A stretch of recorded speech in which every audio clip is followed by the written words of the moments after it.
This is Pat Soundbites Unplugged. Unplugged. The podcast where all the artists go to tell it as it is. Careers, music, tours, and more. And here's your host, the man that refuses to eat squid, Pat Calamari. Hey there, Pat Calamari here, host of Pat Soundbites Unplugged. And yes, I do not eat seafood, sorry. Steak and potatoes guy right here. Hope you are safe, hope you're home, hope you're doing well. Thank you to all the first responders out there, all the doctors, all the nurses, all the folks in the front line. You know who you are, the essential employees. Thank you. Episode number 66, and the numbers keep rolling. Singer-songwriter Mr. Rett Smith, R-E-T-T. Really cool cat. Talked to him from his home in L.A. Rett's got an album coming out on released May 22nd, Giving Up on Quitting. Pretty cool story. Rett was growing up an international top-ranked alpine skier and junior Olympic medalist. Go check that out. Before he got into the whole music scene, he explains all that. So, go check him out. And as always, enjoy, share if you like what I do, and thank you. The downloads are insane. I appreciate every single one of them. Live, love, and laugh a lot. Life is way too short. Enjoy Mr. Rett Smith. Hey, this is Rett Smith, and you're listening to Pat Soundbites Unplugged. WBXO Classic Rock Redefined in conjunction with Pat Soundbites Unplugged podcast.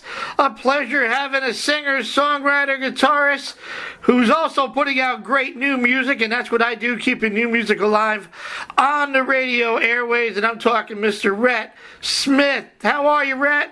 Hey, Pat. I'm doing well. Thank you. Rett out in L.A., hanging out, locked down like everybody else. You've got an album coming out, officially released on May 22nd on the Redlands label called Giving Up on Quitting. Well, I don't know about that, right? But we'll talk about that. How's it going, my man? Oh, man, hanging in, right? I think doing the best I can like everybody else is. Yeah, I hear you. Before I always start, Rett, just to learn a little bit about you and how you got the music bug, and then we'll certainly get into the album and the songs. How did you find the love for music growing up? Were you one of these guys that saw the Beatles on the Ed Sullivan Show, or a relative had a guitar and you said, "Man, I wanna do that," or how did it work for you? Well, I'm a little young for the Ed Sullivan Show. Okay. I mean, how could? Of course, the Beatles are a huge inspiration. I was born in West Texas, and both my parents, they just always played a lot of old kind of country music and rock and roll. Although they didn't play music, I think they had pretty great taste in music and songs. And so I grew up around really good music without having much of a musical family or knowing people who really played music. And then I started playing guitar, in my early 20s. Okay. I had a pretty late start, which I'm grateful for, because I think I kind of circumnavigated getting stuck down the rabbit holes of emulating, and kind of, had a pretty clear idea of what I wanted to be by the time I started.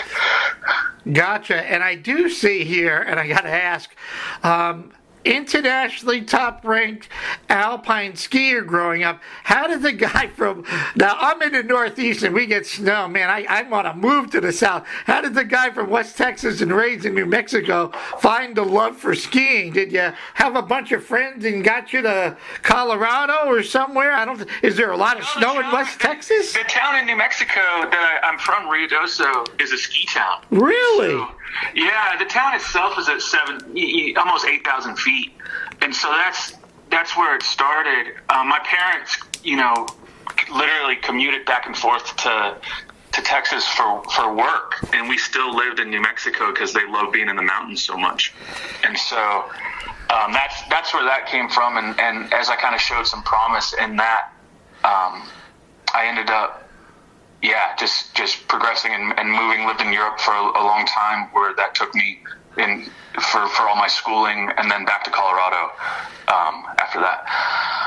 Nice. I mean, I learned something every day. Skiing in New Mexico. All I keep reading is about how beautiful New Mexico is, and they have that great hot air balloon fest that friends of mine have traveled there to go check out, which is, I guess, pretty cool. Well, congratulations, certainly, on being listed as an international top-ranked alpine skier and a junior Olympic medalist. I can only imagine, like anything else, I tell people hard work, lots of practice and determination. Nothing ever comes easy. Did any of that, Rett, kind of translate that work ethic into your music career when you got pretty much started in the 20s? Yeah, for sure. I mean, I think anybody who kind of comes from a sports background or any especially any individually minded endeavor, you know, you have to have some discipline. Absolutely. To get anywhere in those things. And so music's great, especially early on for me, because it was I could translate those things, but it was also totally separate. You know, so when my skiing ended, there was a lot of injuries, and I had a pretty bitter taste in my mouth. And so I was able to kind of just bring the positive attitude and attributes from that without having any real carryover. Yeah, I mean, just to make it. I mean, I'm a sports guy, and when I was like 15 or 16, I really got into boxing until I got my nose broken, and that kind of wakes you up real quick. Yeah, but the workout, I mean, I didn't think there was any better exercise and workout than, you know, being in the gym, jumping rope and hitting the bags and keeping in shape that way. And it was like probably early, well, I'm probably a little bit older than you, but you know, that whole Rocky theme, and, you know, I always watch the Olympics, and but to get that far, man, that says a lot about your discipline and your hard work and everything that goes into that. So yeah, no, I get it. Giving Up on Quitting. What an album title, man. Pretty much, is the message pretty much I'm moving forward no matter what life throws at me? Yeah, I think I think it could have some multiple meanings there, you know? You could be giving up on quitting on yourself, and you know, the positive spin is how I like to think of it, for sure. I think there's a negative side to that also. You know, giving up on quitting vices and things of that nature, but you know, it goes both ways, I think. Yeah, no, that's cool. Now, for folks not familiar with your music, Rett, how would you describe the music you typically create? Because I know you had a couple of solo albums, I want to say, out a few years back. Yeah. Did you start like rock, or was it always rock country or Americana? Earlier on, it was more guitar driven, kind of bluesy-ish rock. Okay. But you know, I think I the best way to describe what I'm doing is lyrically driven rock and roll, or Americana, you know, whatever you call it today. Because to me, you know, all the bands I listen to are a lot of them, you know, they're Americana bands, but you go see them, it's a rock show. You know, it's good musicianship, and it's where I'm trying to be headed, for sure.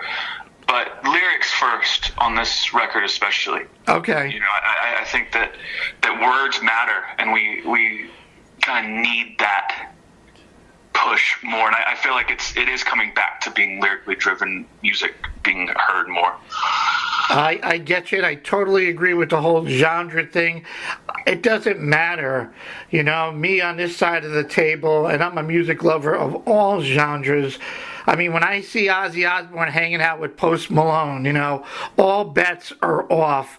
You go to there's nothing better than a live show. And I don't care if it's jazz, I don't care if it's blues, I don't care if it's rock, I love country. I mean, I love it all. So I totally agree with you in that aspect. As a songwriter, Rett, you know, most of the folks tell me obviously the inspirations for their songs come from within, inside life experiences, good and bad. Now, when I listen to the songs and Giving Up on Quitting, Hardship Highway, Better Days, Corner Kisses, very somber, very personal, very deep. What do you want the listeners to take away from your songs in this particular album? I think the beauty of writing songs that are extremely personal and like making yourself the most vulnerable that you can in that way is that I get to selfishly release how I feel and kind of exercise some of those more extreme feelings, but the listener also gets to relate to them in their own way and make. I think there's a direct correlation between the more vulnerable a song is for the writer and the more relatable it is, which is kind of funny, I think. Yeah. The more personal you make it, the more it's easier to access. These universal kind of extremes we make our own. I totally get it, and and then the other side of it is, it's interesting on how I'm a lyric guy. I want to hear the words. I want to hear the story. I want to get it. And sometimes I'm on, and sometimes I'm off. And the artist would say, "Look, it's all good. It's whatever you want to interpret it. That's fine with me."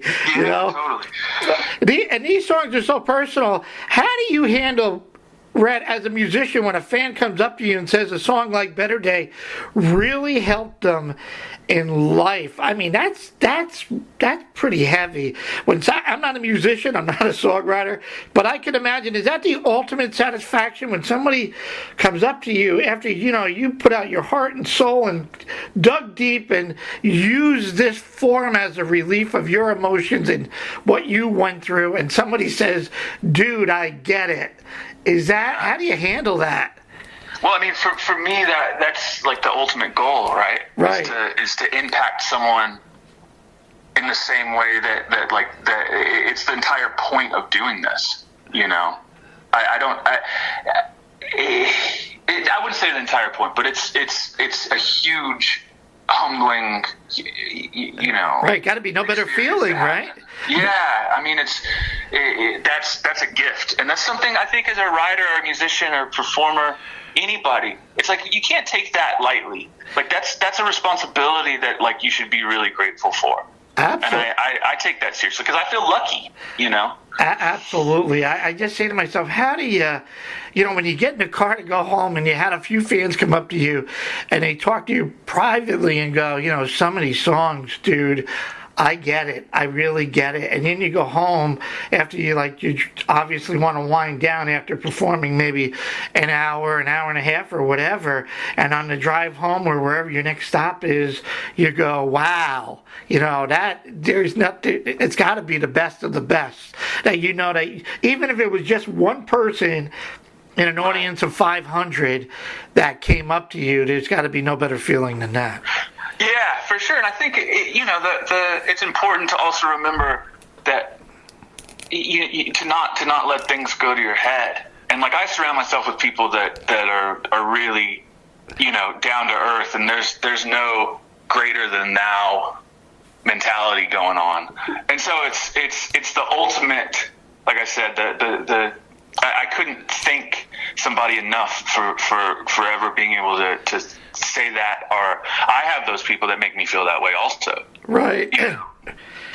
Now, obviously, due to our current situation of this virus lockdown, certainly it's got to be a huge and a big challenge facing with the release of a new album that the lack of performance, doing the songs live, I mean, that's got to be a huge challenge. Are there any other challenges that you're facing? Are you dealing with, the not getting enough radio exposure? Not everybody's like me out there. Yeah, it's brutal. Firstly, and thank you for having me on here, man. For sure, it is a huge help, and it's brutal. It's tough. I made this entire album with performing it live, obviously in my head. Like this is a very, very, very accurate representations of what the songs sound like live, and that was intentional. Because I knew that I thought I was going to go, be playing them nonstop on the road, because that's really, I think, that's my wheelhouse. I made this record to perform it, and with that being said, it's like, this is terrible, and it's really hard on musicians, especially because there's no end in sight. But I don't kid myself and compare it to, people having to have. Imagine being a nurse right now, or people battling the nonstop, and it's. I feel fortunate to be healthy. My family's healthy, and I try to keep that perspective for sure. That like, yeah, this is tough, and I can be really down about the timing of it with this record and so on. But in comparison, it's I'm very lucky.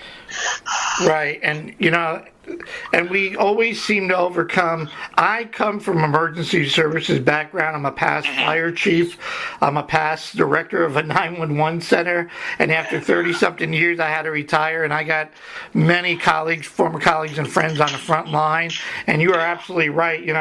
People go, I lost my job. And I go, man, I get it. And I know things will change. And I think eventually we always overcome somehow. Dealing with all these viruses, we overcome. But it's not the end of the world knowing what people are doing out there going through right now. What are your thoughts, Rett, on your first live show with an audience after all this lockdown, man? Hallelujah.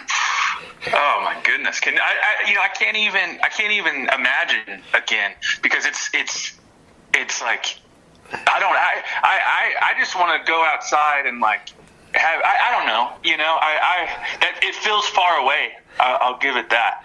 I'm sure for all of us who play music, it will be pretty overwhelming, but it feels most likely the last thing that's going to come back. So I'm just trying to stay positive and day by day. I mean, right. No, how many times have you gotten in the van or the car or the bus and you packed, and we all take it for granted. I mean, I look at some of the pictures. I got to hang out with artists here and there, and I go, man, are they ever going to have meet and greets anymore? I mean, so when I mentioned this, I mentioned the same question to an artist yesterday, and they go, dude, the next show, I'll probably be shaking, going, hey, we finally are doing it. What's my thoughts? I can't wait to do it, but it's like a wake-up call, never to take anything for granted. He said it'll be so emotional going to the airport. He goes, I'll be like a lunatic, checking in my bag, shaking like a leaf. He goes, so I go, I get it, man, I get it. Yeah, totally. I mean, so when you put the guitar down, Rett, besides skiing, what other outside interests and hobbies? Anything else that builds up your inspiration? Man,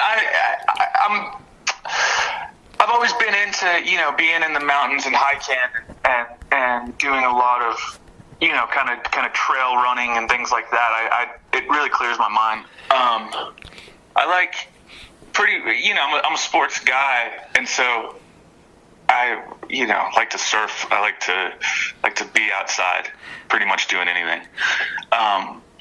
But I focus pretty intensely on music, and I treat it as a job because it is, and that really helps me to kind of create these imaginary borders or restrictions on things where for X amount of hours per day, I'm working on something intently. Now, good for you. You take it serious, and again, I think a lot of that comes from your experience of going over in Europe and that hard work and that discipline and that determination. You're not taking it for granted. Any other projects that I can help promote? I saw this side band. Am I going to say the name right? Is it Saints? Only with an E? Saints. Yeah, that was a two-piece. There was much. Well, I shouldn't say was. It is. With me and an amazing drummer in Nashville named Daniel Souza. Him and I did that. We toured that for about a year, and it's great. It's very different than my solo music, and very kind of guitar driven, heavy kind of riffs. Gotcha. But also, I mean, I just have.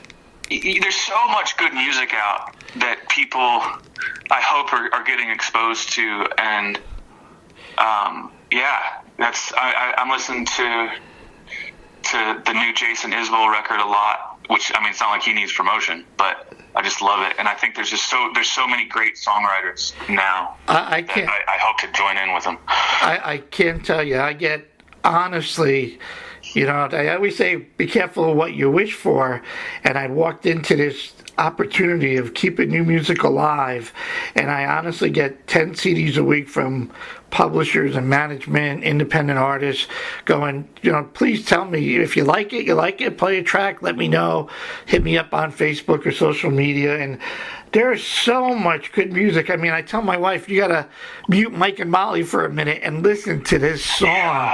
And we look at each other, and it's just sad of where the music business is today, especially radio. And me being in New York and me going, you know what, I don't care. I'm doing everything I can to keep folks going and keeping it alive. And that's where it built my fan base. I mean, again, don't get me wrong, I do mix some great classics along with it, and I try to find the happy medium to work with the songs that are out there. But man, there's so much great talent out there. So I got enough work to do, trust me. I'm a happy guy hanging out with you, man. Congratulations, and certainly much success on Giving Up on Quitting, and the album officially released on the 22nd. And I encourage everybody to go out and buy it. Go to Rhett's website, Rett, R-E-T-T, smithmusic.com. He's on all the socials. It's available on all the social outlets. Rett, I hope you enjoyed the chat as much as I have. Reach out on Facebook or whatever, and I promise you I am definitely going to get one of your tracks out there this Sunday on my show for you. All right, Pat, man, can't thank you enough. Appreciate it. There you go, Rett Smith, keeping new music alive on the radio airways, and that's what we do here on WBXO and Pat Soundbites Unplugged.